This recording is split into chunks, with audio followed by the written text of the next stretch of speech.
Clara Hayes adjusted the silver tray on her arm, careful not to let the stemmed glasses rattle as she moved through the glittering hall. The ballroom of the Belmont Hotel was drenched in gold light, its crystal chandeliers reflecting off mirrored walls, creating 1,000 fractured stars above the guests.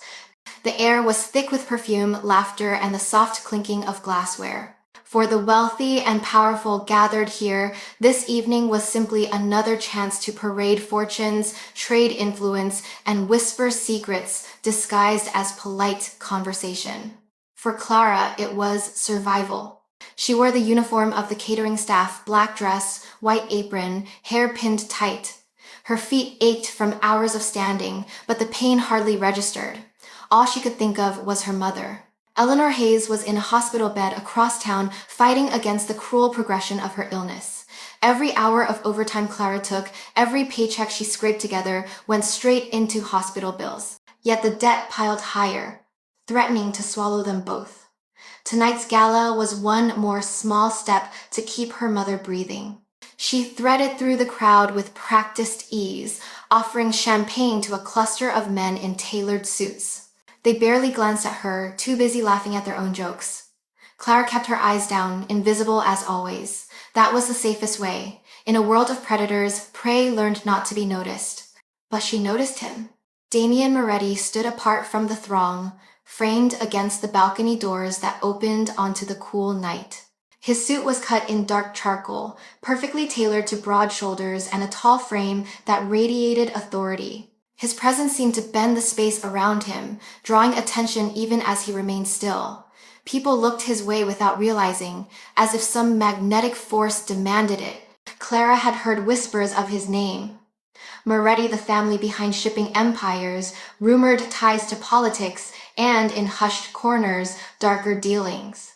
She never thought she would be in the same room as him, let alone close enough to see the sharp line of his jaw or the intensity in his eyes.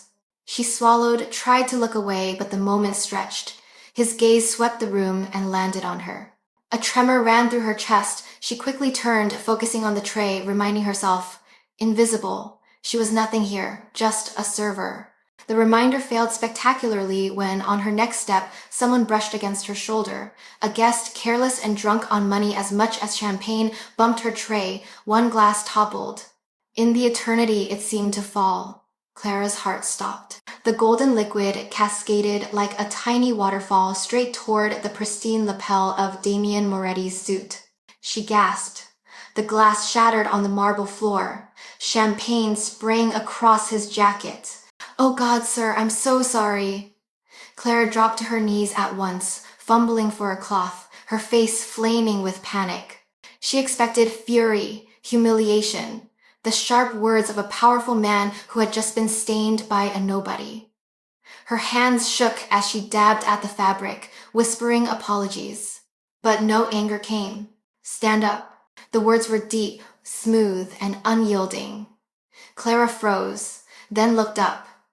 Damien Moretti's eyes, the color of storm clouds, fixed on her. He did not shout. He did not sneer. He simply extended his hand. For a moment, she could not move. Then, hesitantly, she placed her trembling fingers in his. He pulled her up with ease, steadying her. "It was an accident," he said, his voice low enough that only she could hear. "Don't kneel before anyone here." Clara's breath caught. His grip was firm, grounding her even as the room swirled with gossiping eyes. She expected to be dismissed, perhaps even fired on the spot. Instead, Damien shrugged off his stained jacket, handing it casually to an aide who appeared at his side. His focus never left her. "What's your name?" he asked. Clara blinked. No guest had ever asked, no one cared who served them. Clara Hayes. He studied her as though committing the name to memory. Clara. The way he said it carried weight, like an unspoken promise or a warning. Her throat went dry. She tried to retreat, but his gaze anchored her. In that moment, she felt as if the entire gala had blurred, leaving only the two of them in sharp relief. A predator and his unexpected prey. "Go back to your work," he said finally, releasing her hand. "But stay visible tonight. I'll want to speak with you again." Her pulse thundered as she backed away. She had no idea what he wanted or why. She only knew one thing with certainty. Her life had just shifted, pulled onto a path she could neither predict nor escape. And Damien Moretti had set it in motion with nothing more than a look. Clara's shift ended close to midnight, long after the gala's final song had faded and the last of the glittering guests had drifted away in chauffeured cars. She helped stack trays in the kitchen, her body aching from exhaustion. The image of champagne spilling across Damien Moretti's suit replayed in her mind again and again, a humiliating loop. She expected her supervisor to pull her aside and fire her on the spot. Instead, no reprimand came, only silence. She slipped out through the service corridor, relieved to breathe the night air. The hotel's back entrance opened onto a quiet street where only the hum of traffic in the distance disturbed the stillness. Clara pulled her coat tighter around her shoulders. She longed to collapse into bed, though she knew sleep would be fleeting. Her thoughts always returned to the beeping monitors beside her mother's hospital bed. "Miss Hayes!" The voice cut through the night like a blade. She froze, heart stuttering, before turning. Damien Moretti stood near the curb, as if the shadows themselves had parted to reveal him. A sleek black car idled behind him, headlights off, tinted windows glinting faintly beneath the street lamps. He wasn't alone. Valeria Romano lingered a few steps back, her posture crisp, eyes sharp as a hawk's. Clara's first instinct was to apologize again, to beg for her job. But Damien raised a hand, silencing the words before they could leave her mouth. "You don't need to explain," he said. "Accidents happen." Clara blinked. The calm certainty in his voice unnerved her more than anger would have. "Then why are you here?" Damien studied her with unsettling focus, as though peeling back the layers she tried so hard to hide. "Because I saw something in you tonight. You're not like the others. You keep your head down, but your eyes miss nothing. You know how to move quietly in a room full of predators. That's a skill." I'm just a server." He stepped closer. Clara caught the faint scent of his cologne dark cedar. Smoke, something expensive yet dangerous. "You're much more than that." "Tell me, Clara, how is your mother?" Her stomach clenched. "My mother?" "Eleanor Hayes, admitted to Blackwell Medical Center. Stage 3 immunotherapy treatments. The bills alone could drown most families." Clara's mouth went dry. How could he know? She had told no one at the gala, not even her coworkers. "You had no right." "I make it my business to know the people who catch my attention." His tone was smooth, but his eyes hardened. "And I don't waste time on lies. You're struggling. You're cornered. I can change that." The words chilled her. "Change? How?" Damien gestured toward the car. "Work for me. Not as a server, but as my personal assistant. In exchange, your mother will have the best doctors, the most advanced treatment. Money will no longer be an obstacle." Clara stared at him, disbelief warring with outrage. "You're offering to buy me?" His lips curved, not quite a smile. "I'm offering you a choice. Few people in this world are given one. It's brave." Valeria stepped forward then, her voice precise, almost clinical. "Mr. Moretti doesn't extend such invitations lightly. You'd be wise to consider.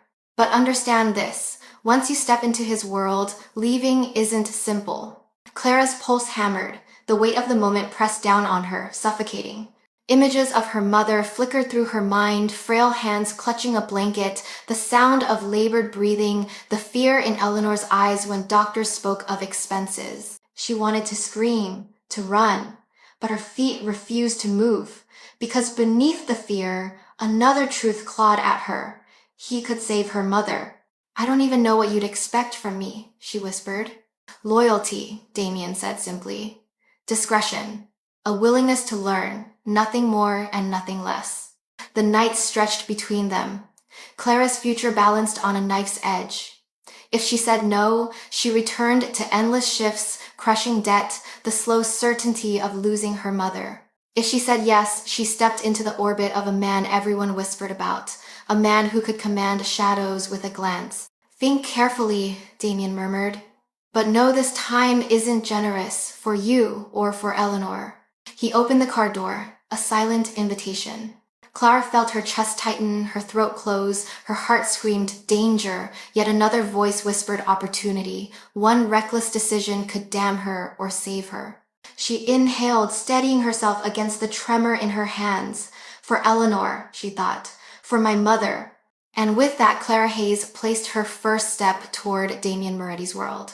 The car ride lasted less than 30 minutes, yet it felt like a journey across worlds. Clara sat stiffly in the leather seat, every nerve alert. She had never ridden in a car so luxurious. The interior gleamed with dark wood panels and the faint aroma of polished leather. Yet no comfort could ease the weight pressing against her chest. Damien Moretti sat beside her, silent, his profile sharp against the passing blur of city lights. Valeria Romano rode in the front seat, speaking occasionally into a phone, her tone clipped and efficient. Clara stared out the window, clutching her bag on her lap, as if it might anchor her to the life she was leaving behind. When the car finally slowed, her breath caught. They had left the crowded streets behind, replacing neon and traffic with winding roads lined by tall iron gates. Ahead loomed a vast estate, its facade lit by golden floodlights. Stone walls rose high, ivy crawling across their surfaces, and at the center stood a mansion that looked more like a fortress than a home. The gates opened without a sound. Armed guards nodded as the car passed. Clara's pulse quickened. She had entered his world now, one with rules she didn't know and dangers she couldn't name.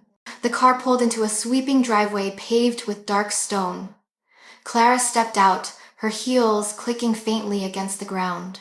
The air smelled of pine and night-blooming jasmine, a deceptive sweetness layered over steel and shadow. Damien extended a hand to guide her up the steps. His touch was brief, impersonal, yet commanding. Valeria followed close behind, already instructing staff in hushed Italian. The mansion's doors opened, revealing a grand foyer bathed in warm light. Marble floors stretched in geometric patterns, a staircase spiraled upward, its iron railing shaped like curling vines. Oil paintings lined the walls, portraits of men and women with eyes that seemed to follow her. Clara swallowed hard, suddenly aware of the centuries of wealth and power that pressed down on this place. A man in a dark suit approached, tall and broad-shouldered, his movements precise. "This is Raphael De Luca," Damien said. "Head of security." Raphael inclined his head politely, though his eyes were sharp, appraising. Clara felt as though he could see every secret she carried. "Miss Hayes," he said evenly. "Welcome." She forced a small nod, her throat too dry for words. Valeria gestured for Clara to follow. "Come, I'll show you where you'll stay." And they walked through corridors that seemed endless. Every hallway whispered wealth. Polished floors, chandeliers casting soft light, doors carved with ornate designs. Yet beneath the beauty lay a tension Clara couldn't shake, like invisible threads binding the place in silence. Her room was at the end of a long corridor, smaller than she expected but still grander than anything she had known. A canopy bed draped in ivory sheets, a desk facing a window that looked out over manicured gardens, a wardrobe already prepared with clothes that weren't hers. Clara froze. These aren't mine." "They are now," Valeria replied crisply. "Mr. Moretti prefers his staff to appear presentable at all times. You'll find formal wear, office attire, casual pieces, tailored to your size." Clara touched the fabric, hesitantly silk, blouses, fitted skirts, coats that whispered of wealth. She should have felt grateful. Instead, unease prickled under her skin. "Tomorrow morning," Valeria continued, "you'll begin orientation. You'll shadow me, learn Mr. Moretti's schedule, his preferences. Discretion is your most important duty. Do not ask questions unless permitted. Do not wander where you're not invited. Do you understand?" Clara nodded slowly. Valeria's gaze softened barely. "It isn't easy, Miss Hayes, but if you prove yourself, you'll find that loyalty is rewarded. And When Valeria left, Clara sat on the edge of the bed, staring at the unfamiliar room. Her reflection in the mirror looked strange, like someone wearing another woman's skin. She thought of Eleanor lying in the hospital, of bills waiting to crush them. This was for her mother, Clara reminded herself. She could endure anything for her. The door creaked. Clara turned sharply. Damien stood at the threshold, no jacket now, his shirt sleeves rolled, revealing strong forearms inked with faint scars. "You'll be safe here," he said simply. Clara's lips parted, but no words came. Safe. The word felt fragile in his mouth, as though it belonged to another life. Damien held her gaze for a long moment before turning away. Rest. Tomorrow will be the beginning of something new. The door closed behind him, leaving Clara alone in the silence of the Moretti estate. She lay back on the bed, staring at the ceiling. For the first time in years, she wasn't thinking about work, about debt. Instead, she thought of storm-gray eyes that seemed to see through her and the dangerous promise they carried. Sleep came slowly, wrapped in fear and anticipation. Clara woke to the chime of a clock somewhere deep in the mansion. Morning light spilled through the tall window, gilding the edges of the canopy bed. For a moment, she forgot where she was until her eyes caught the wardrobe filled with silk and satin, clothing that wasn't hers. The memory of the previous night returned like a tide.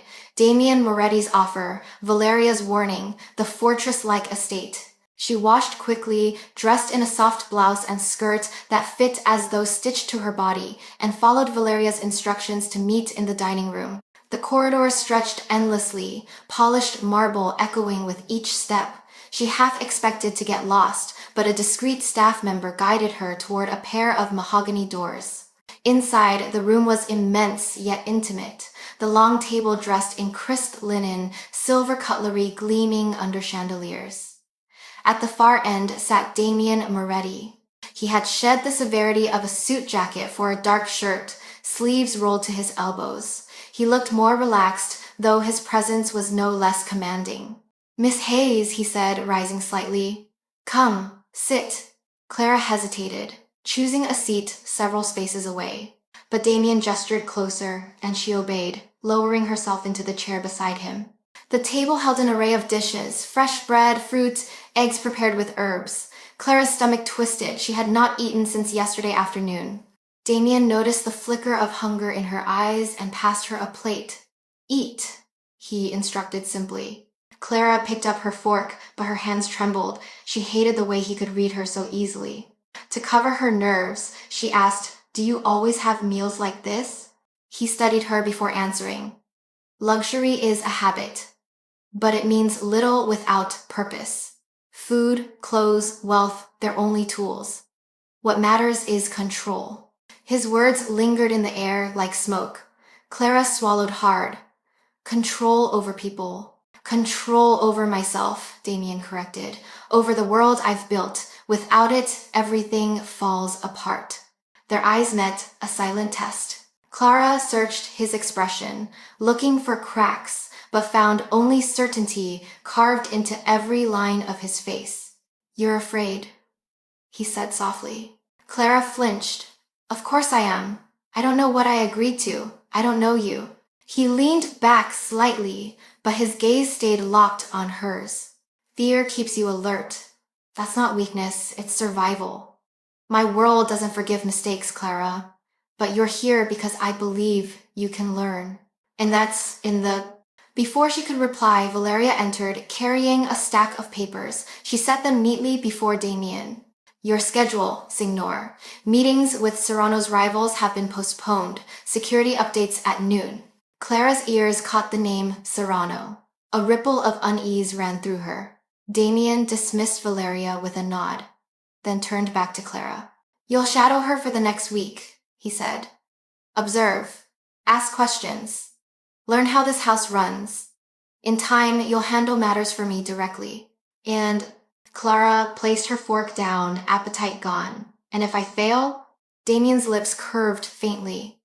"Then you won't. I don't offer choices without certainty." The certainty in his tone both steadied and frightened her. Silence stretched as they finished the meal. When Clara rose, intending to retreat, Damien stopped her with a quiet, "Clara." She turned, heart thudding. He held her gaze, the faintest trace of something softer flickering in his storm-gray eyes. Never forget why you're here. Not for me, for Eleanor. Hold on to that. It will keep you strong. Clara's chest tightened. For a moment she glimpsed something human beneath his armor compassion, or perhaps only calculation. She couldn't tell. She left the dining room with her pulse racing, knowing only one thing. Damien Moretti was far more dangerous than she had imagined. And yet part of her already wanted to understand him. Clara never expected her first day under Damien Moretti's protection would lead her back to the one place that haunted her most, the hospital. The car rolled to a halt in front of Blackwell Medical Center, its modern glass facade glinting in the pale morning sunday. Nurses in scrubs passed briskly by the entrance, and families lingered near the revolving doors, their faces painted with hope or despair.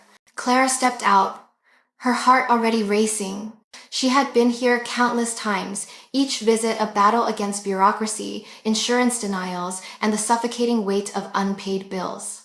Today was different. Today she wasn't alone. Damien emerged beside her, buttoning his suit jacket, his calm presence cutting through the sterile chaos. "You'll see your mother," he said quietly, "and you'll see that she receives what she needs." The words should have been reassuring, yet they chilled Clara. She wondered if everything was already arranged, every door opened by the invisible hand of his influence. Inside, the hospital smelled of antiseptic and coffee. Clara recognized the reception desk, where she had once begged for extra time to pay, only to be met with weary sympathy. But now, the receptionist straightened instantly, her smile practiced, almost fearful. "Mr. Moretti, welcome. Dr. Levin is waiting for you upstairs." They were led to a private wing Clara had never seen. Polished floors, quieter halls, rooms with tinted glass. It was worlds apart from the crowded ward where Eleanor Hayes had been kept. Her mother had endured months of discomfort in a cramped shared room, and Clara had fought constantly to keep her from being transferred to lower levels of care. Dr. Marcus Levin appeared at the end of the corridor, his lab coat crisp, his expression professional yet warm. "Miss Hayes," he greeted, extending a hand. "Your mother is stable. We've already begun transitioning her treatment to a new protocol courtesy of Mr. Moretti's sponsorship." Clara's breath hitched. "New protocol?" "Targeted immunotherapy combined with a trial regimen usually reserved for select candidates," Dr. Levin explained. "It was out of reach financially, but now," his glance flickered toward Damien, "now it's possible." Clara's chest tightened as she followed him into the room.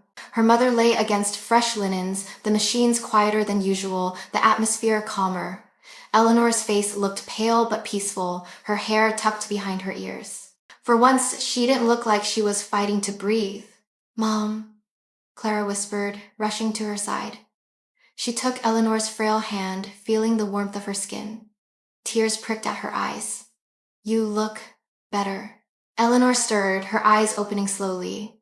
Recognition sparked, followed by a tired smile. "Clara, my darling, you're here."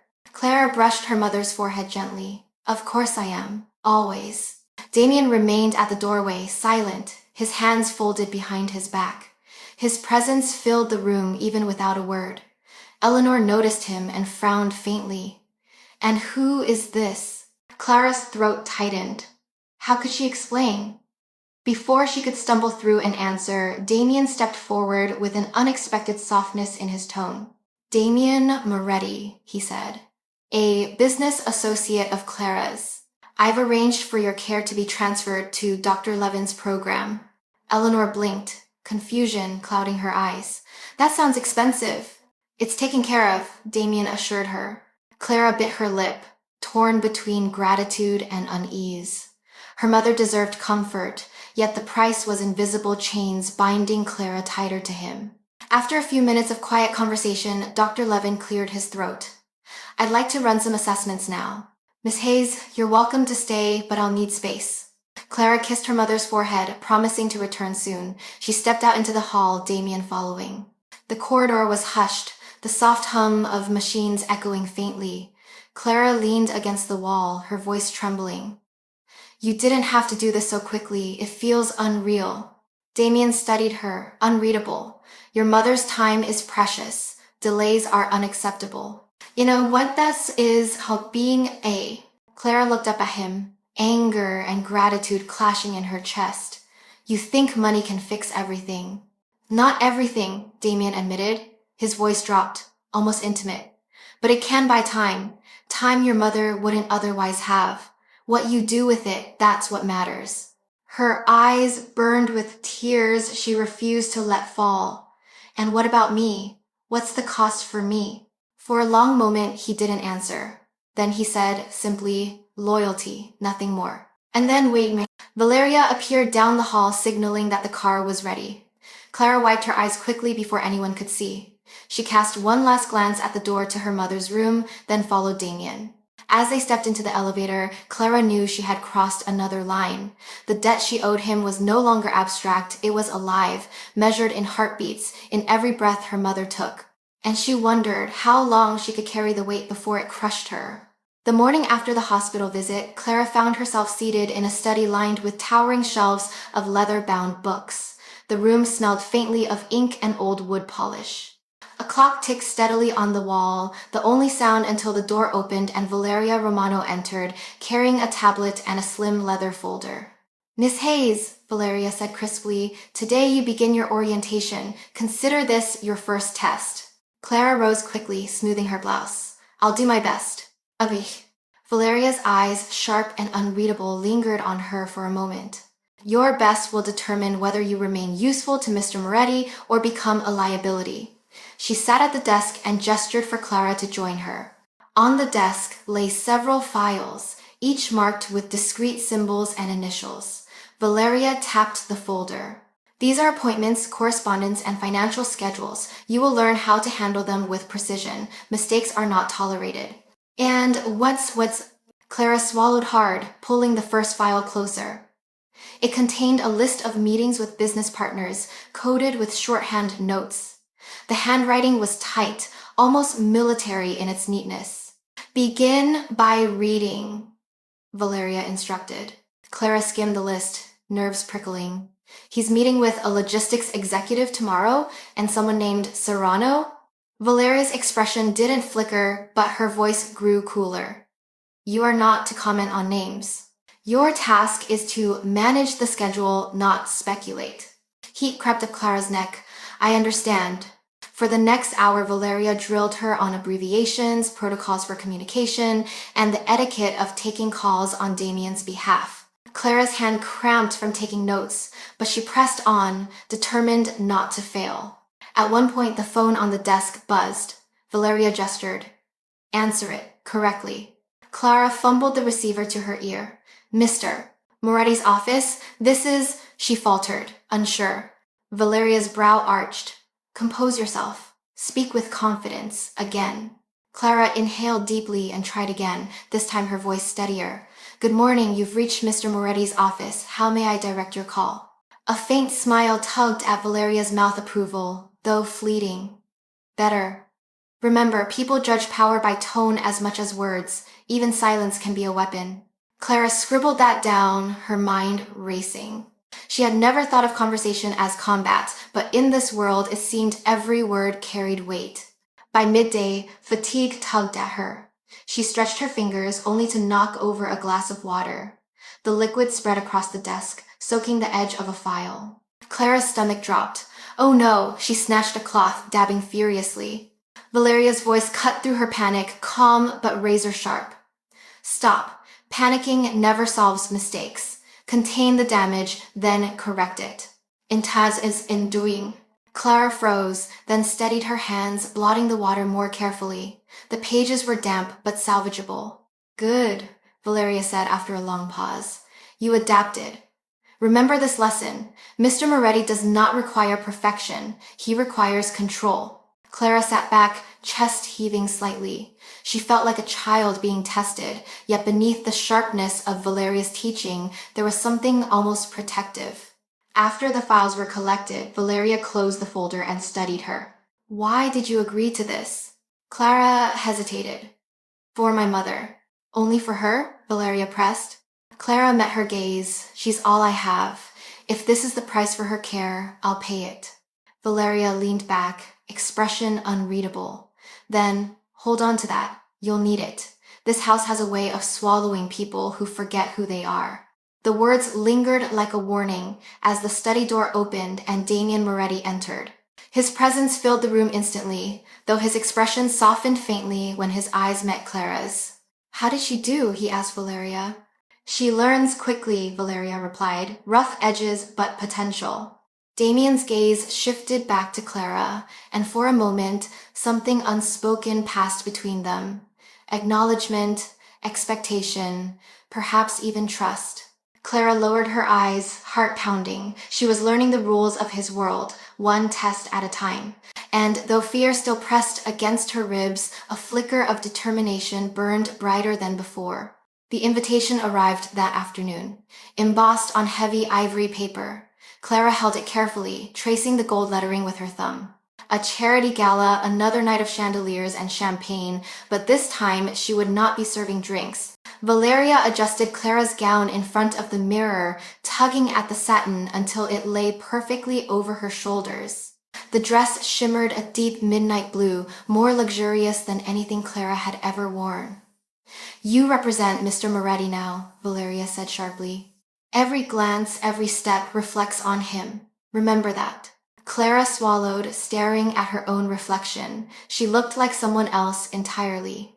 The timid waitress was gone. In her place stood a woman who belonged in glittering halls, at least on the surface. Inside, her heart raced. The gala was held at the historic Langston Hall, its grand staircase spilling into a ballroom alive with music. Guests turned as Damien entered, Clara on his arm. Whispers rippled through the crowd, speculation burning behind jeweled masks of politeness. Damien leaned closer, his voice brushing against her ear. Ignore them. They look because they want what they can't have. Clara tried to breathe steadily as flashbulbs from photographers ignited across the room. For the first time, she wasn't invisible. Every eye followed her. They moved through the crowd gracefully. Damien pausing to greet business leaders, senators, and patrons. Clara stayed quiet, observing as she had been taught. Yet she felt the weight of judgment pressing from every direction. At the edge of the crowd stood Isabella Marquez, tall, elegant, draped in crimson silk. Her smile was sweet, but her eyes were sharp with disdain. She approached with the confidence of someone who had once stood where Clara did now. Damien, Isabella purred. How unexpected to see you with company. Her gaze slid over Clara, dismissive. Damien's jaw tightened almost imperceptibly.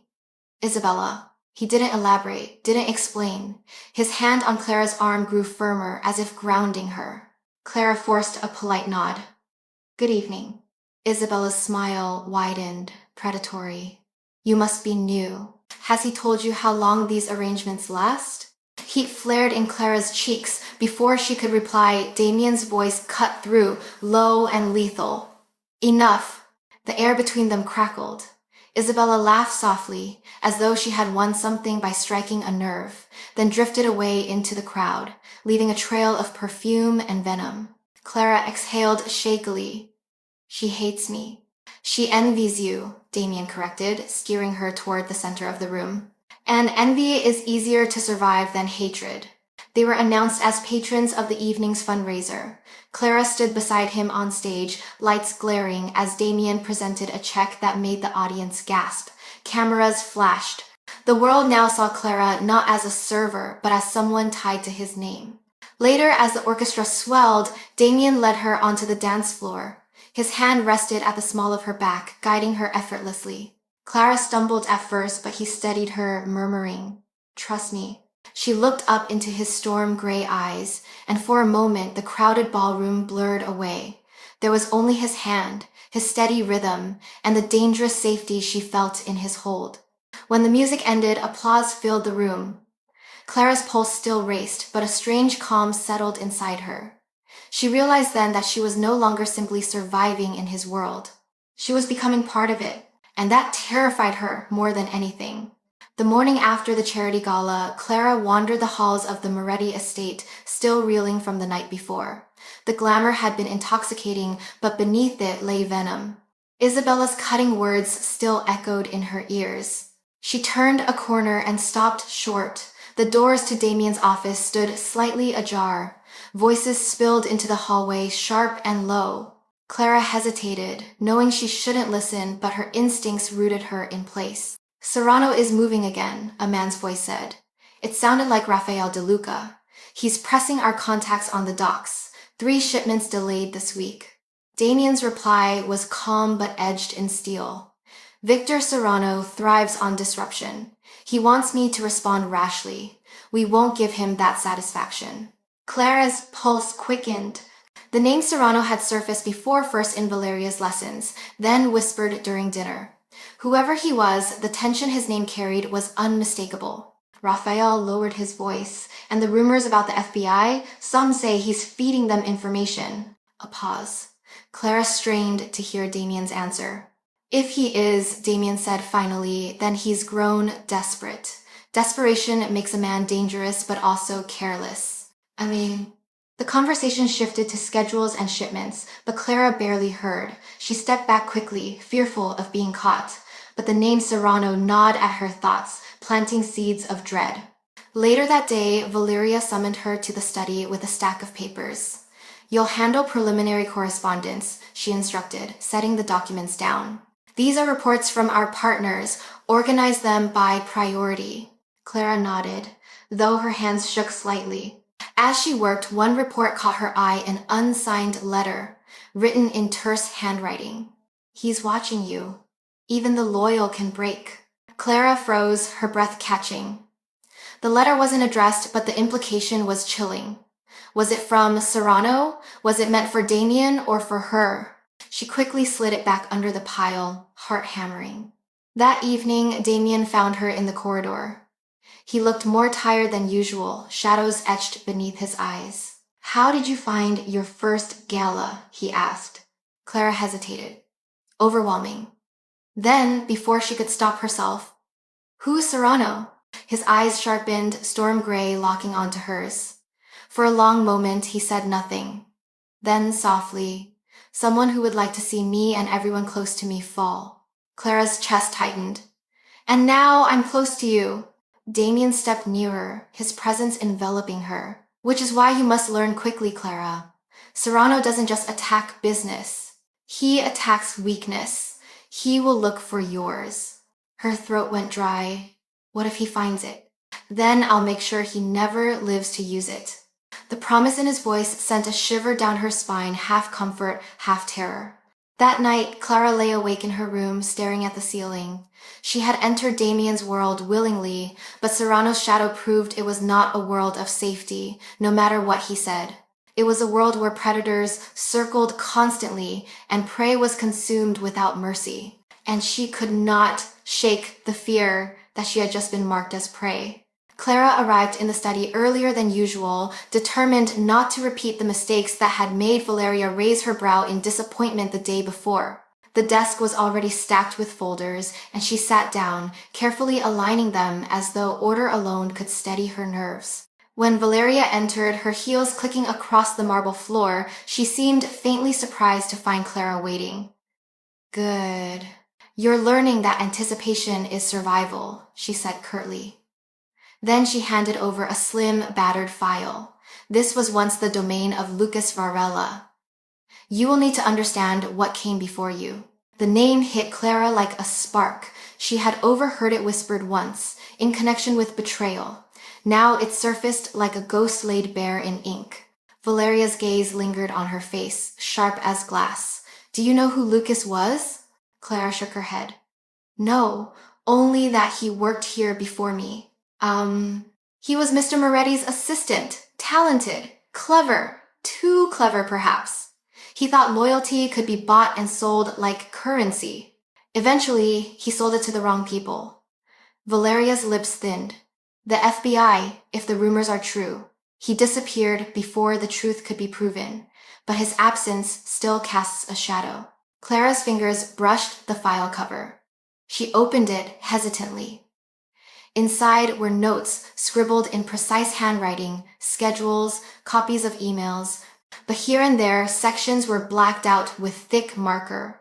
Entire passages gone, secrets buried. Why show me this? She asked quietly. Because you must understand what happens when trust is broken, Valeria replied. Her voice softened slightly, though it still carried the weight of warning. Mr. Moretti does not forget betrayal, nor does he forgive it easily. Clara tried to focus on the pages, but her thoughts raced. Lucas had once been in her seat. Did he also begin with good intentions? Did he think he could survive by bending the rules? And what happened to him now?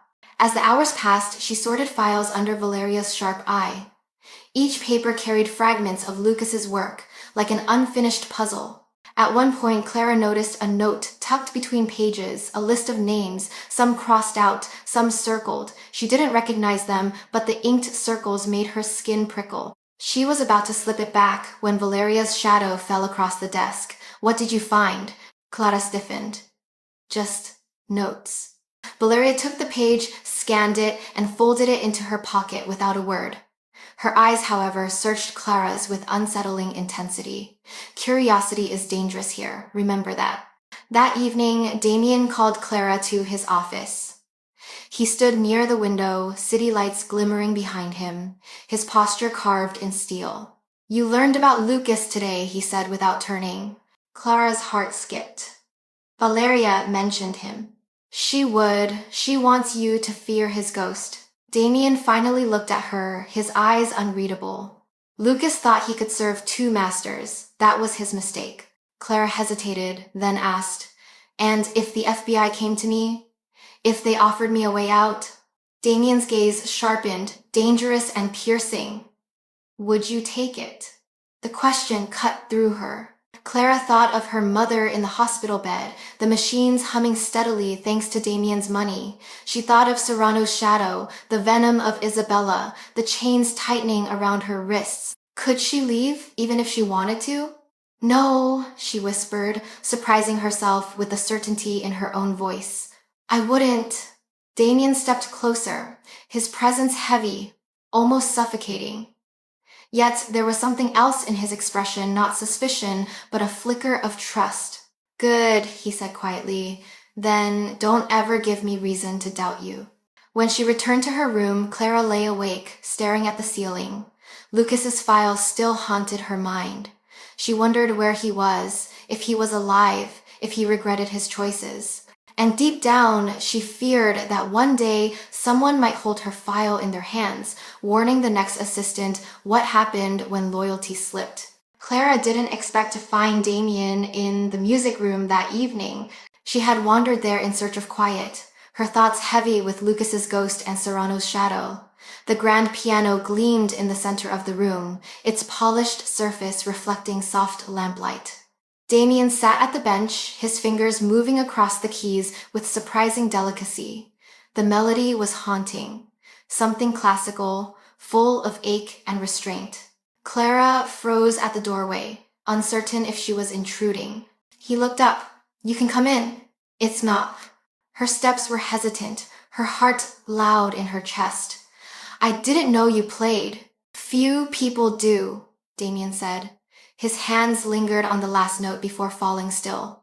It doesn't suit the image. Clara moved closer, the music still echoing in her chest. It suits you more than you think. A faint smile touched his lips so brief she almost doubted it. Sit, he said, gesturing to the space beside him. She hesitated, then lowered herself onto the bench. Their shoulders brushed, and the contact sparked through her like static. Damien placed her hand on the keys. Play something, he murmured. I can't, she admitted. Not really. Then try. Music isn't about perfection. It's about honesty. Her fingers pressed awkwardly at first, producing clumsy notes. She laughed nervously, ready to pull away, but Damien's hand covered hers, guiding her. The sound smoothed into a simple harmony. The warmth of his skin against hers was steady, unyielding. When the short piece ended, silence filled the room, heavier than sound. Clara realized how close they sat, how his gaze lingered on her mouth, how the distance between them felt both terrifying and magnetic. You're trembling, he said softly. You're intimidating, she confessed, her voice barely above a whisper. Damien's eyes darkened. I don't want you afraid of me. But I am, she admitted, and I don't know if it's fear of you or of myself. He tilted his head, studying her as though she were a puzzle he wanted to solve. Slowly, deliberately, he lifted her chin with 2 fingers. The world narrowed to the intensity of his gaze. You've already chosen to stay, he said. Don't fight what you feel. Her breath caught. She knew she should step back, draw boundaries, but the air between them pulsed with something undeniable. When his lips brushed hers, the contact was gentle, tentative, testing. Clara's heart thundered. She should have resisted. Instead, she leaned in. The kiss deepened, heat unfurling like fire through her veins. For a moment, she forgot about debts, Serrano, even her mother's illness. There was only the man before her, the storm and the calm. When they parted, she was breathless. Damien rested his forehead against hers, his voice low. This changes everything. Clara closed her eyes, her chest aching. I know. The silence stretched, filled with the weight of what they had just crossed. Damien's thumb brushed her cheek, almost tender, before he stood abruptly, as though breaking the spell. Go rest, Clara, he said, his tone steady again. Tomorrow will bring enough battles of its own. She wanted to argue, to demand what this meant, but the words tangled in her throat. Instead, she rose and walked back to her room, every nerve alive, every thought consumed by the memory of his lips. Alone in her bed, Clara pressed her fingers to her mouth, still tingling. She had sworn she would never lose herself in his world. Yet tonight she had let him in, and she feared she might not be able to stop. The day began with quiet routine. Clara shadowed Valeria through a series of calls and documents, her nerves still buzzing from the night before. She couldn't erase the memory of Damien's lips, the steady way he had said, "This changes everything." By late afternoon, Damien announced a short drive to meet an associate at the waterfront. Valeria stayed behind to handle correspondence, but Clara was instructed to accompany him. Rafael De Luca drove, his eyes scanning the road with constant vigilance. The city blurred past, sunlight fading into dusk. Clara sat in the backseat beside Damien, tense but curious. Is it safe for you to go out like this? She asked softly. Damien's storm-gray gaze shifted toward her. Nothing is safe. That's why Rafael is here. The reassurance felt thin, but Clara nodded. They reached a narrow industrial street near the docks, rows of warehouses looming against the horizon. Rafael parked near one of them. Damien stepped out first, his presence commanding even in the fading light. Clara followed, wrapping her coat tightly as the cold wind off the water cut through her. The meeting seemed brief, a handshake with a middle-aged man in a tailored coat, a few words exchanged in Italian. Clara waited near the car, her breath clouding in the air. Then it happened. A sharp crack split the silence. Clara flinched, the sound foreign yet unmistakable. A second later, Raphael's shout confirmed it. Down! Damien grabbed Clara's arm and pulled her behind the car just as a bullet sparked against the pavement. Her heart leapt into her throat, adrenaline flooding her veins. Shouts erupted from the shadows as 2 men rushed forward, guns drawn. Raphael fired back with terrifying precision, forcing them to scatter behind crates. Clara pressed herself against the car, trembling, her mind screaming, "This isn't real, this can't be real." Damien's voice cut through her panic, calm and cold. "Stay down, do not move." But then Raphael grunted, a shot grazing his shoulder. He staggered, still returning fire, but Clara saw blood spreading through his sleeve. Without thinking, instinct surged through her. "Raphael, let me help." Clara scrambled forward, ignoring Damien's warning. She dropped beside Raphael as he reloaded, her hands already pressing against the wound. Blood seeped hot against her palms. Memories of nursing classes, long abandoned, surged back. How to apply pressure, how to keep calm. "You'll live," she told Raphael firmly, forcing steadiness into her voice. "But you need to hold still." Raphael gave a tight nod, his jaw clenched, but his eyes flickered with something like respect. Gunfire rattled again, then silence. Damien advanced on the attacker's hiding place with calculated precision. When the last shot echoed, the street fell quiet. The men had fled. Clara's breaths came fast, her hand still pressed to Raphael's arm. Damien returned moments later, eyes scanning the scene before landing on her. His expression shifted anger at her recklessness, but also something else. "You disobeyed me," he said, voice low. Clara looked up, defiant, despite the tremor in her limbs. "And I kept him alive." And then it's not. The silence between them was electric. Finally, Damien crouched, his hand brushing lightly against hers as he inspected Raphael's wound. His touch lingered a fraction too long, not on the wound but on her steady hands. "Not many would run toward the bullets," he murmured. "Perhaps I underestimated you." Clara swallowed, her pulse still wild. "Or perhaps I'm just foolish." His gaze held hers, intense and unreadable. "Foolishness doesn't save lives." The is noted complaint at the NIS that is... Within minutes, more guards arrived, sweeping the area and ushering them back into the car. Raphael, bandaged temporarily by Clara's makeshift work, gave her a curt nod of thanks. As they sped away, Clara sat pressed against the seat, her hands stained crimson. The weight of what she had done settled heavily on her. She had stepped further into Damien's world, not as a bystander, but as a participant. Damien reached over, his fingers brushing hers. She looked down, startled by the gesture. "You were brave," he said quietly, "but don't ever risk yourself like that again." Clara met his gaze. "I can't promise that." A flicker of something pride, fear, maybe both crossed his face. Then he leaned back, silent, as the car carried them away from the blood-stained street. That night, Clara couldn't wash the image from her mind. The flash of gunfire, Raphael's blood on her hands, and Damien's voice calling her brave. She realized with a chill that she was no longer standing on the edge of his world. She was already inside it. The ambush at the docks left Clara shaken for days. She tried to bury herself in paperwork under Valeria's sharp supervision, but the smell of gunpowder, the warmth of blood on her hands, clung stubbornly to her memory. One afternoon, Valeria sent her on an errand delivering sealed documents to a law firm across town. Clara welcomed the break, hoping the crisp air outside would clear her mind. Raphael, his arm still bandaged, insisted on driving. When they arrived, Raphael lingered by the car while Clara stepped inside the lobby.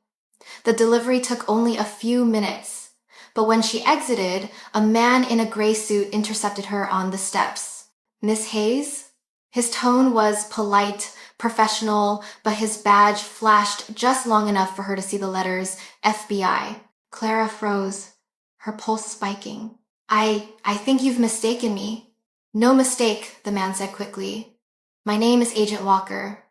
I know who you are, and I know who you work for." The world tilted beneath her. She glanced toward the car. Raphael hadn't noticed yet. He was speaking to someone on the phone. Agent Walker leaned closer, lowering his voice. "You're in over your head. Moretti is dangerous. He'll drag you down with him, but you don't have to drown. We can help you if you help us." Clara's throat tightened. I don't know anything." "That's not true," Walker pressed. His eyes softened, almost kind. "You see his schedule, you handle his files. You're closer than anyone. You're the key, Clara. If you share what you know, we can protect you and your mother."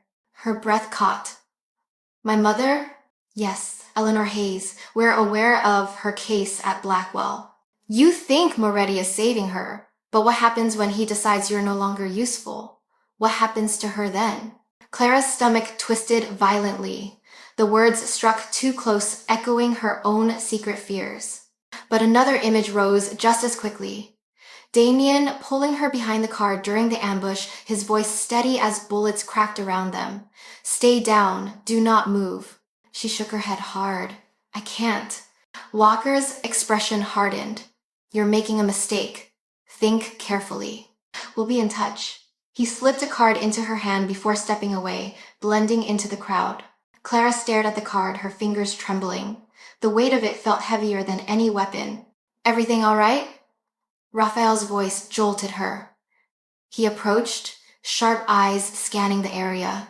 Yes, Clara lied quickly, shoving the card into her pocket.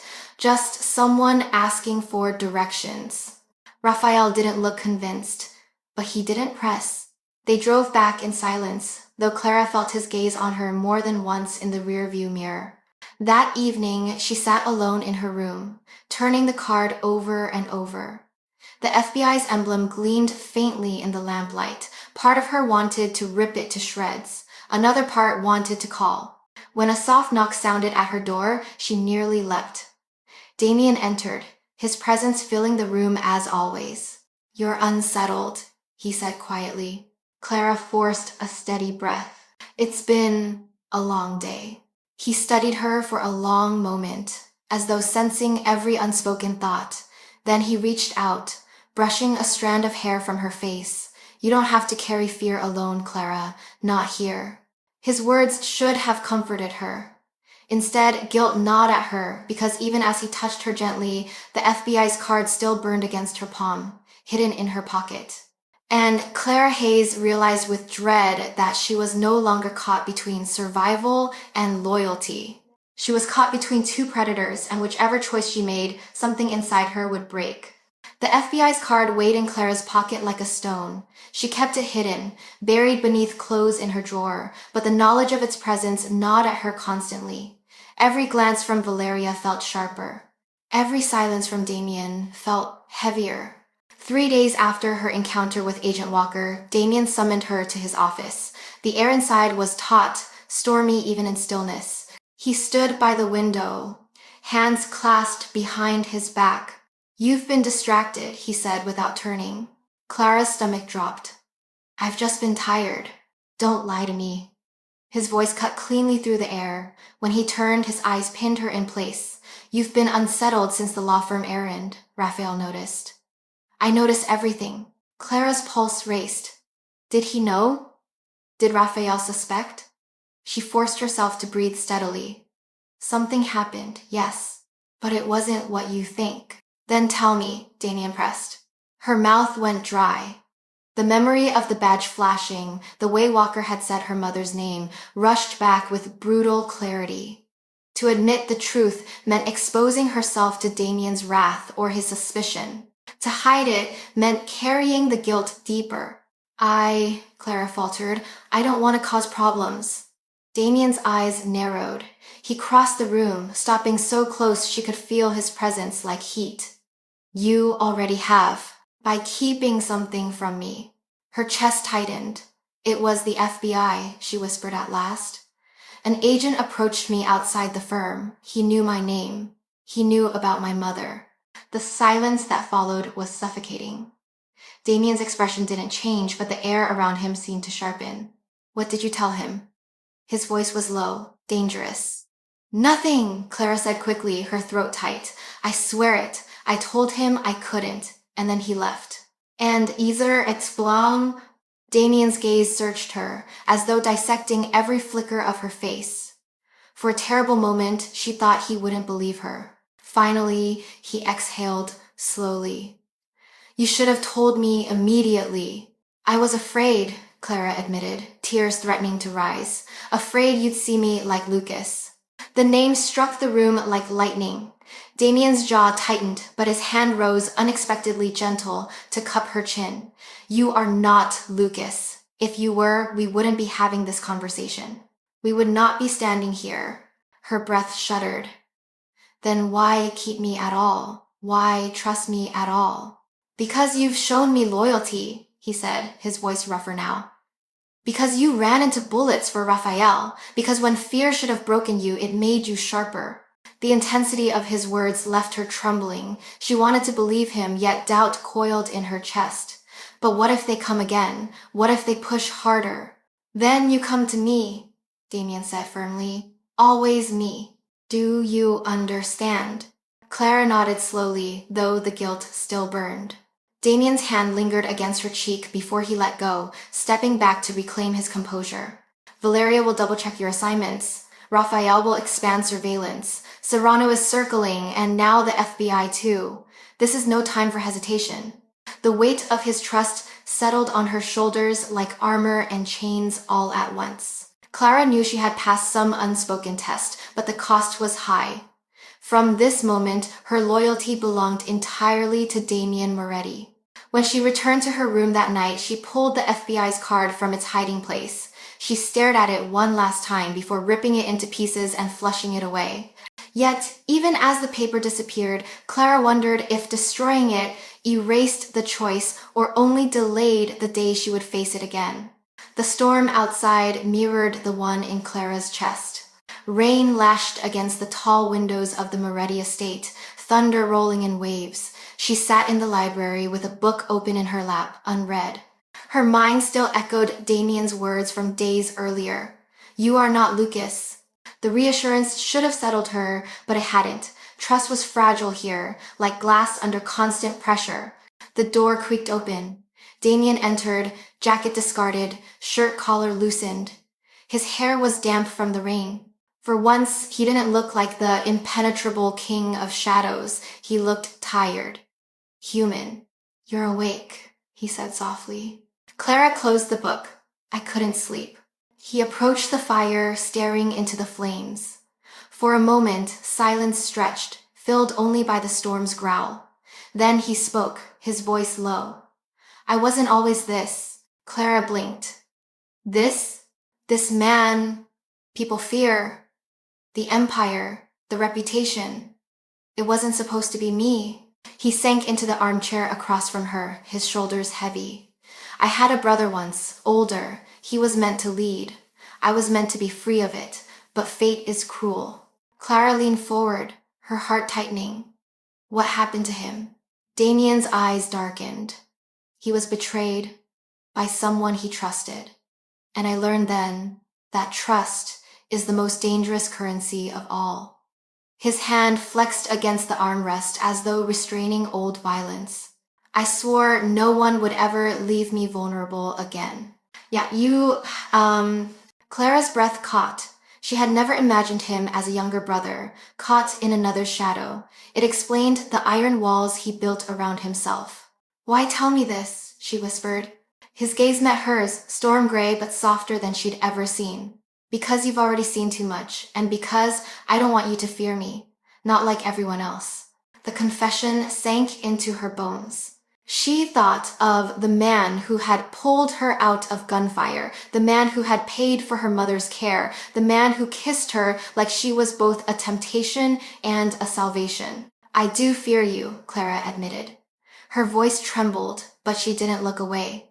"But not because of what you could do to me, because of what you're already doing to me. You're breaking down walls I swore I'd keep." The space between them charged with unspoken longing. Damien rose, crossing the distance, slowly, deliberately, as though giving her time to retreat. She didn't. He stopped in front of her, his hand brushing her cheek. "Then don't fight it." Her chest rose sharply. "And if I can't survive what this means, then we fall together," he said. The words unraveled something inside her. Clara's hand rose to his wrist, holding it against her skin. She saw the man beneath the empire, the boy who had lost a brother, the soul still haunted by betrayal. When his lips met hers this time, there was no hesitation. The kiss was deeper, fiercer, carrying the weight of secrets laid bare. Clara's fingers tangled in his shirt as the storm roared around them, drowning the world in sound. When they broke apart, both breathless, Damien rested his forehead against hers. "This is dangerous," he murmured. Clara's lips curved faintly. "Everything with you is..." For the first time, he smiled, small, fleeting, but real. And in that fragile moment, Clara Hayes realized she was no longer merely surviving in Damien Moretti's world. She was choosing it. The warning came just after dawn. Raphael stormed into the study, his shirt sleeve still bound from the gunshot Clara had treated. Serrano's men hit one of the warehouses on the east docks. He reported grimly. 2 guards injured. They left a message. Damien rose from his chair, his face carved in stone. What message? Raphael set a blood-stained envelope on the desk. Damien opened it slowly. Inside was a single playing card, the King of Spades, its face slashed in half. Clara stood frozen by the doorway, dread curling through her stomach. What does it mean? Damien's gaze hardened. It means Serrano wants me to know he's coming, and he's arrogant enough to sign it. By noon, the estate buzzed with tension. Guards doubled their patrols. Valeria's clipped orders echoed through the halls.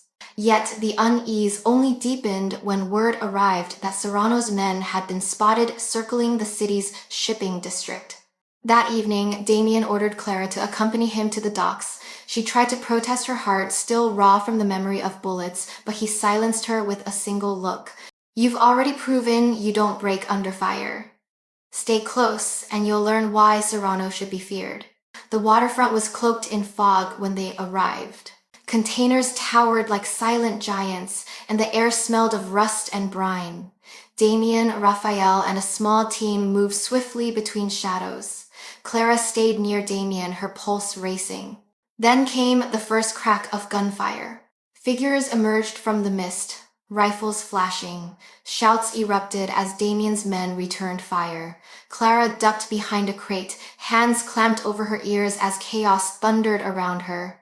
Raphael barked orders, dragging her lower. Stay down! And so. But through the haze, Clara saw Damien. He strode forward with terrifying calm, his coat flaring as bullets sparked against steel. His own weapon barked in sharp rhythm, every shot deliberate, precise. He looked less like a man than a force of nature, unyielding, inevitable. One of Serrano's men broke through the line, charging toward Clara. She froze, the world narrowed to the glint of steel in his hand. Before she could scream, Damien was there. His arms shot out, wrenching the attacker aside. The man crumpled with a grunt as Damien's fist cracked across his jaw. Clara's breath hitched, adrenaline crashing through her. Damien turned to her, storm-gray eyes burning. Stay with me. The battle stretched in violent bursts, then slowly ebbed. Serrano's men retreated into the fog, leaving behind wounded allies and scattered shells.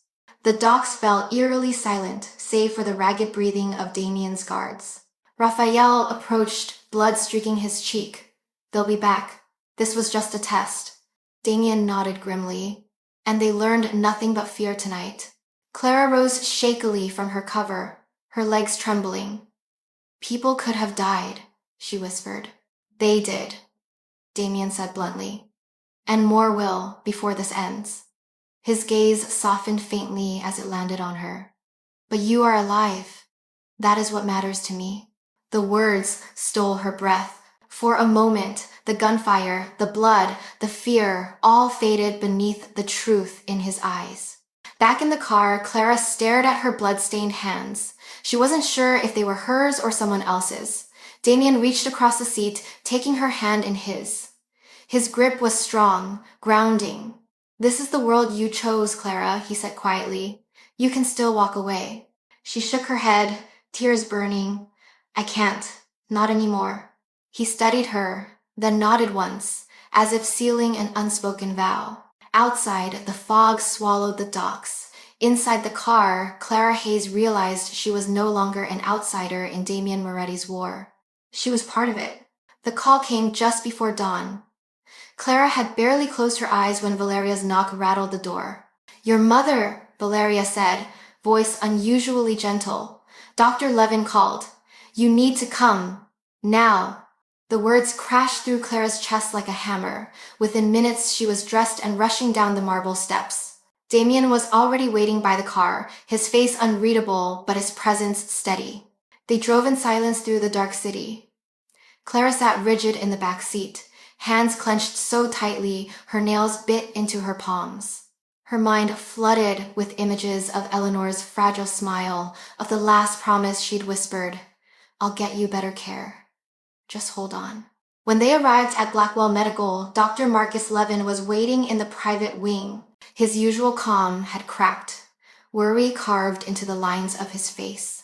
Her lungs are failing, he said quickly, leading them down the corridor. The treatment triggered unexpected complications. She needs ventilation and emergency procedures now. Clara's legs wobbled, but Damien's hand pressed firmly against her back, steadying her. Do whatever you need, he ordered the doctor. Money, equipment, specialists, whatever it takes. Inside the room, Eleanor Hayes lay pale and still, her chest rising in shallow, uneven breaths. Machines beeped frantically, nurses moving swiftly around the bed. Mom! Clara choked, rushing to her side. She gripped her mother's cold hand, tears blurring her vision. I'm here. Please, don't leave me. Eleanor's eyelids fluttered. Clara. Her voice was barely a rasp. So proud of you. Don't say goodbye, Clara begged. Not yet. Here's. The medical team worked quickly, intubating, adjusting machines, their movements a blur of urgency. Clara's heart hammered as alarms shrieked. For one horrifying moment, the monitors flatlined. No! Clara screamed. She surged forward, only for Raphael to catch her shoulders, pulling her back. Let them work, he said, his voice uncharacteristically soft. Clara collapsed against him, trembling as the seconds dragged. Then, mercifully, the monitor beeped again, weak but steady. Relief crashed over her so hard she almost sobbed. Dr. Levin turned, his expression grave but hopeful. She's stable for now, but she's on the edge. She'll need constant care, and you need to prepare yourself. Her fight isn't over. Clara nodded, tears spilling freely. She kissed her mother's forehead, whispering promises she wasn't sure she could keep. Outside the room, Damien waited. When she stepped into the corridor, her face streaked with tears, he opened his arms. For once, Clara didn't hesitate. She let herself fall into him, pressing her face into his chest. His embrace was solid, unyielding, yet gentle in a way she hadn't expected. She can't die, Clara whispered, her voice broken. She's all I have. You have more than her now, Damien said quietly, his hand brushed soothing circles against her back. You have me. Clara stiffened at the words, but she didn't pull away. In that moment, she couldn't. They stood there in silence as the storm outside raged on, both of them bound by a fragile thread of hope and by a truth neither was ready to name aloud. The estate felt different after the night at Blackwell. Guards moved with sharper eyes, and even Valeria's clipped orders carried an edge of urgency. Clara drifted through the halls, still raw from watching her mother nearly slip away, but something else gnawed at her, a sense of looming fracture. It came 2 nights later. Clara was in the study, filing correspondence, when she heard raised voices echo from Damien's office. She hesitated, then pressed closer to the door. You shouldn't have trusted him, Raphael snapped. We warned you. Damien's tone was like ice. I gave him every chance. He chose Serrano. Clara's breath caught. A name followed, Lucas Varela. She pushed the door open slightly. Inside, Damien paced fury written in every line of his body. Raphael stood with arms crossed, grim. Lucas resurfaced, Damien said. And he's the one feeding Serrano information. He knew our routes, our guards. That ambush wasn't luck. Clara's stomach twisted. She had read Lucas's old files, touched the papers still haunted by his handwriting. The thought of him alive and siding with Serrano made bile rise in her throat. Valeria entered with a folder, her jaw tight. Intercepted this an hour ago. She laid down photographs, Lucas in a dim cafe, speaking to Serrano's men. His face was older, harder, but unmistakable. Damien's fist slammed the desk. He will regret betraying me twice. Clara's heart pounded. She remembered asking Damien once, and if the FBI came to me? Now she realized the true cost of that choice. Lucas had made it, and it had doomed him.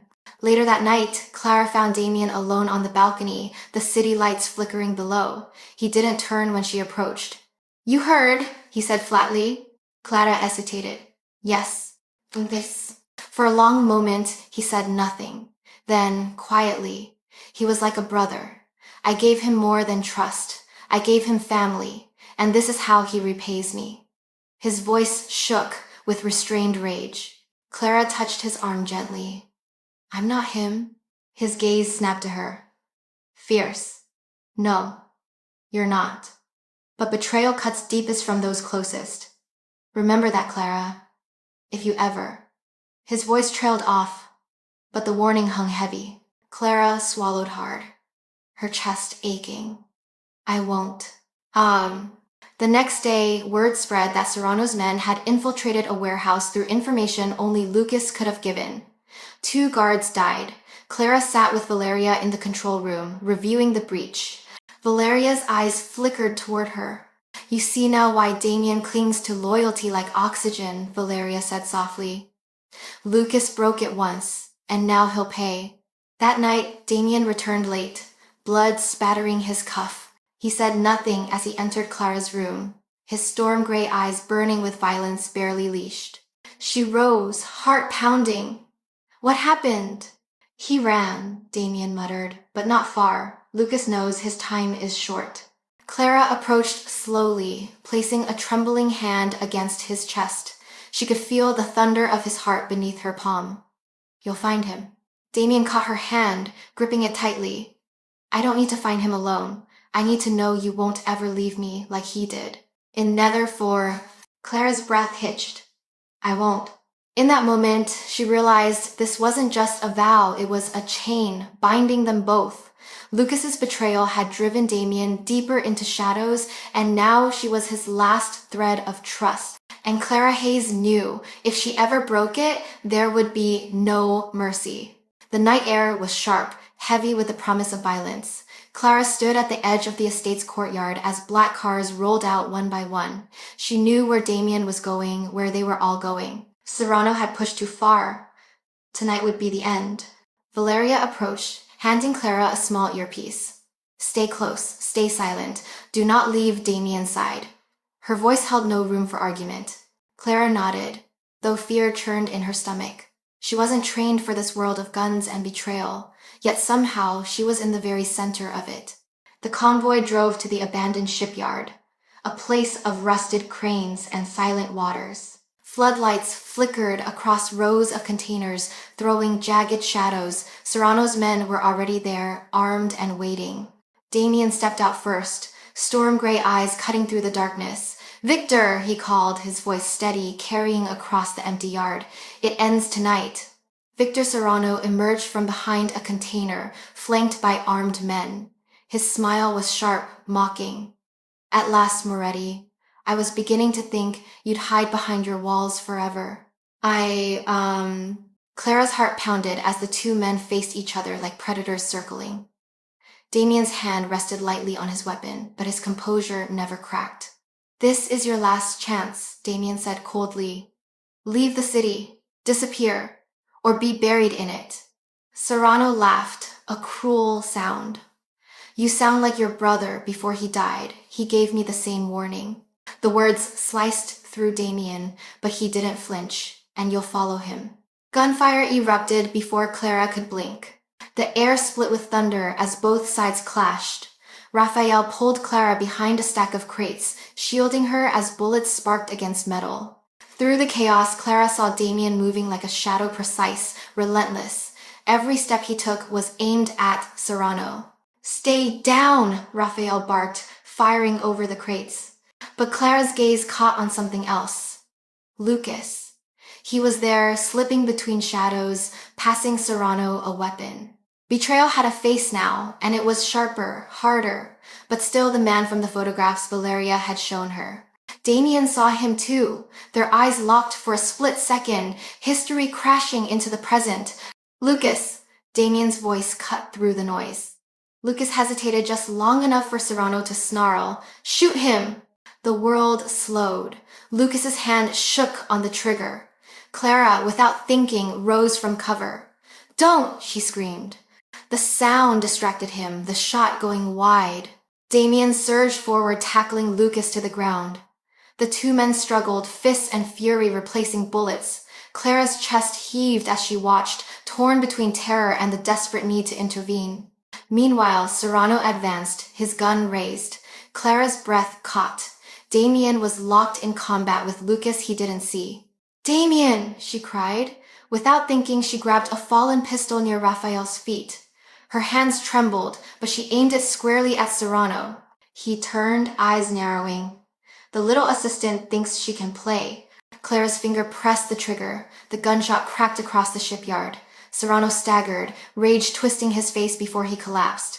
The yard fell silent except for the labored breathing of the survivors. Lucas lay pinned beneath Damien, his face bloodied, his eyes wide with something like regret or fear. Damien rose slowly, weapon still aimed. Clara rushed forward, grabbing his arm. "Don't," she whispered. "Not like this." For a long, terrible moment, Damien's finger hovered on the trigger. Then he exhaled, stepping back. "Take him," he ordered Raphael. Lucas was dragged away, defeated but alive. Clara stood shaking, the pistol slipping from her grasp. Damien caught her before she could collapse, his arms strong, grounding her in the aftermath of violence. "You saved me," he said, voice low, raw. "Clara's tears finally fell, and you saved me over and over. Maybe that's why we'll survive this. I think may cause mauve dock." Above them, the night seemed endless, but the storm had broken. Serrano was gone. Lucas was finished. And Clara Hayes knew she had crossed the final line. She was no longer just part of Damien Moretti's world. She had fought for it.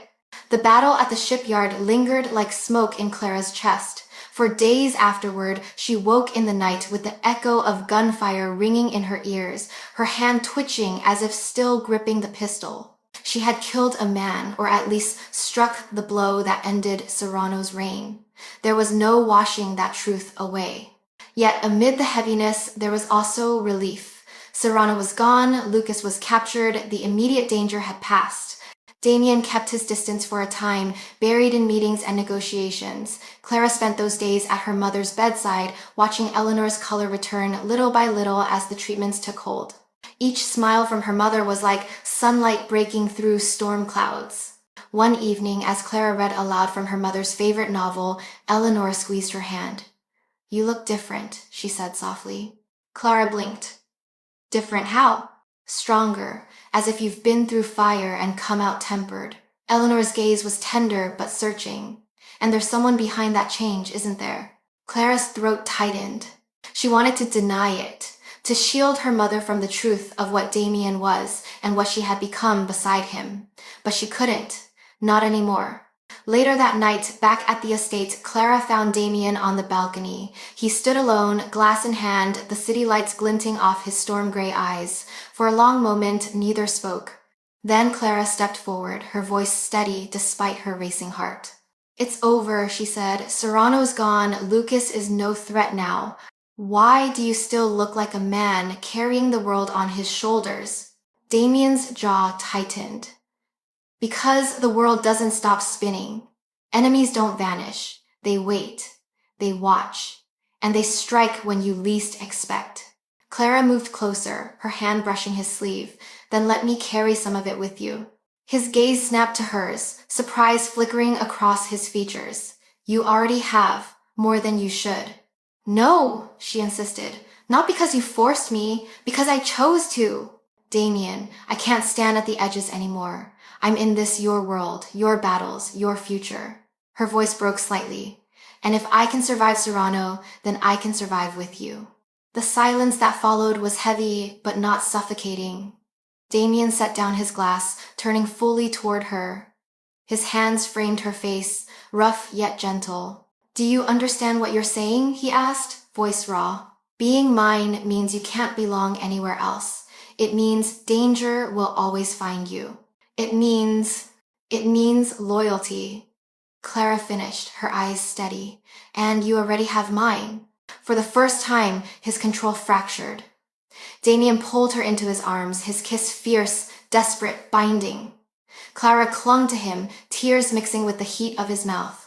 It wasn't just desire, it was survival, devotion, surrender, and choice, all tangled together. When they broke apart, Damien pressed his forehead to hers. "Then hear me now. You are not a pawn, not a servant. You are mine, Clara Hayes, and I will burn this city before I let anyone take you from me." Her breath shuddered, but she didn't flinch. "And I'll stand with you, no matter what it costs." The vow hung between them, sealing itself like iron. That night, Clara lay beside him, staring at the ceiling as his steady breathing lulled her. For the first time, she didn't feel like an outsider in his world. She felt like its center. And though fear still lingered at the edges, hope burned brighter, because in Damien Moretti's arms, she had found not just danger, but belonging. The estate was quiet again, though quiet here never truly meant peace. Guards still patrolled, the city still pulsed with unseen threats, but for the first time in weeks, Clara felt something close to stillness. She stood on the balcony where it had all begun the night of the gala, when she was only a waitress, with trembling hands and too many bills. The city lights glittered below like shards of glass, the storm-gray sky slowly giving way to dawn. Footsteps sounded behind her. Damien joined her at the railing, his suit jacket draped loosely over his shoulders. He carried no mask tonight, no armor, only himself. "You always find your way here," he said, voice low. Clara smiled faintly. "It feels like the only place I can breathe." He studied her profile for a long moment. "You've changed." "So have you," she countered softly. They stood in silence, the wind tugging at Clara's hair. She thought of everything that had passed the spilled champagne, the offer she couldn't refuse, the hospital nights, Serrano's shadow, Lucas's betrayal, and the kiss that had unraveled all her defenses. She thought of her mother, still fragile but alive, breathing because of the man beside her. "What happens now?" Clara asked at last. Damien's eyes narrowed, scanning the horizon, as though weighing the weight of the world. "Now we rebuild. Enemies wait in the dark, but Serrano is gone. That buys us time." He turned to her, his voice softer. "Time for you to decide if you truly want this life." Clara's chest tightened. "I thought I already had." "You chose me," Damien said. "But choosing me means choosing all that comes with me. The power, the blood, the loyalty that demands everything." His hand brushed her cheek, gentle yet possessive. "If you walk away now, I will not stop you. But if you stay," his voice dropped lower, "you stay forever." Clara searched his storm-gray eyes, seeing both the man and the empire, the protector and the predator. Fear still coiled within her, but stronger than fear was something else, something she couldn't deny any longer. "I've already stayed," she whispered. "And I'm not leaving." "And I want—" Damien's breath shuddered, the faintest trace of relief flickering across his features. He pulled her into his arms, holding her against him as though anchoring her there. They stayed like that for a long while, the world quiet around them. When he finally released her, Damien placed a kiss on her forehead. "Then we'll face whatever comes together." Clara leaned against him, eyes closing. The future stretched before them, uncertain and dangerous. She knew there would be more battles, more shadows, but she also knew she wasn't alone anymore. As dawn broke over the city, Clara Hayes realized she had stepped fully into Damien Moretti's world, not as his assistant, not as his debt, but as his equal in loyalty, in danger, and perhaps in love. And though the ending was uncertain, it felt less like an ending at all. It felt like the beginning,